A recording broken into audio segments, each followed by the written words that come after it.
Hey guys, welcome back to my Ruma mini blog. অনেকদিন পর আবার মিনি ব্লগ নিয়ে আসলাম। তো দেখো, দেখার শুরুতেই তো দেখছো আমার মুখের মেকআপ চলছে, আর এদিকে হলো শাড়ি নিয়ে নিলাম। তো বিয়ের জানো তো 11 বছর পর ব্ল্যাক ড্রেস পরছি আমি। তবে ব্ল্যাক ড্রেসে মানে ব্ল্যাক শাড়িতে আমাকে কেমন লাগছে অবশ্যই জানাবে। তবে আমি চলে আসলাম ভবনে, আর এখানে কিন্তু কোনো বিয়ে নয়, এখানে হলো বার্থডে। তো আমার কাকা শ্বশুরের ছেলের ঘরে মেয়ে, মানে আমার ভাসুরের মেয়ের বার্থডে।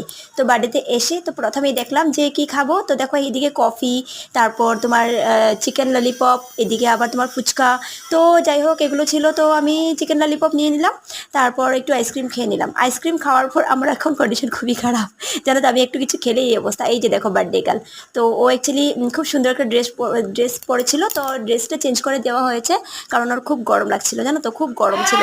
আর এইদিকে হলো তোমার খাওয়া দাওয়া করে আমরা বেরিয়ে পড়লাম, বাড়ির দিকে রওনা হয়ে গেলাম।